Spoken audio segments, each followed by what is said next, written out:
আসসালামু আলাইকুম। Pen writing একাডেমিতে আপনাদের সকলকে স্বাগতম জানাচ্ছি। তো আজকে আমরা ষষ্ঠ শ্রেণীর বিজ্ঞান বিষয়ের নবম সপ্তাহের যে নির্ধারিত কাজটি রয়েছে সেই কাজটি প্রথমে দেখব এবং সেটাকে কিভাবে সলভ করতে পারি সেটা দেখব। তো চলো প্রথমে আমরা কাজটি দেখে নিই।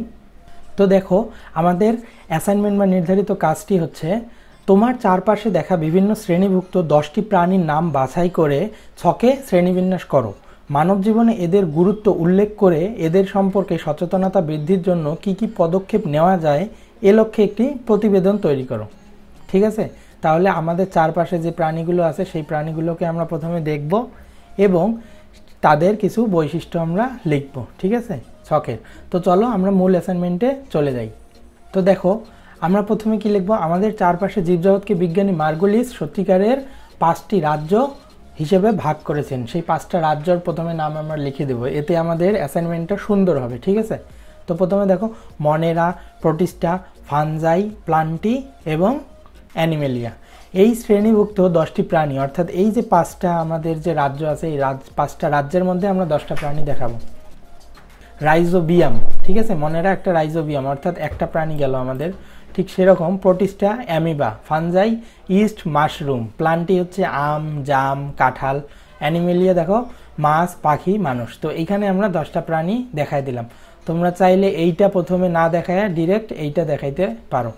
তারপরে দেখো, এখন আমরা সেই 10টা প্রাণীর বৈশিষ্ট্যগুলো লিখব। দেখো, অ্যামিবা হলো ব্যাকটেরিয়া রোগের জীবাণু। এই জীবাণু ডায়রিয়া রোগের বাহক। এগুলো বাতাসের সাথে উড়ে বেড়ায় এবং পোশাকের সাথে জড়িয়ে থাকে, ফলে এই রোগের সংক্রমণ হয় খুব দ্রুত।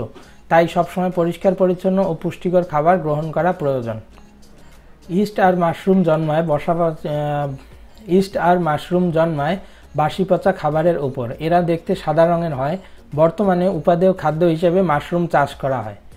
আম, জাম, কাঁঠাল হলো উপাদেয় খাদ্য যা শরীরে শক্তি যোগায় ও রোগ প্রতিরোধের ক্ষমতা বৃদ্ধি করে। মাছ, পাখি, মানুষ একে অপরের উপর নির্ভরশীল। এরা নিজের খাদ্য নিজে তৈরি করতে পারে না। এরা পরিবেশ পরিচ্ছন্ন রাখতে সহযোগিতা করে। শরীরের জন্য উপাদেয় খাদ্য হিসেবে কাজ করে। পাখি উদ্ভিদের পরাগায়নে সাহায্য করে, ফলে উদ্ভিদ নিজের খাদ্য নিজে তৈরি করতে পারে। মানুষ জীবজগতের সবচেয়ে সক্রিয় প্রাণী। মানুষ পরিবেশের উপর গুরুত্বপূর্ণ ভূমিকা পালন করে। তো তোমরা এভাবে অ্যাসাইনমেন্টটা করবা এবং এখানে যে বৈশিষ্ট্যগুলো আছে অ্যাসাইনমেন্টে তোমরা বৈশিষ্ট্য আরও বেশি করে দিবা। অ্যাসাইনমেন্ট যত বড় করতে পারবা তত ভালো নাম্বার পাবা। তো আজকে এ পর্যন্তই। পরবর্তী কোনো অ্যাসাইনমেন্ট নিয়ে তোমাদের সামনে হাজির হতে যাচ্ছি। ততদিন পর্যন্ত ভালো থেকো, সুস্থ থেকো। ধন্যবাদ।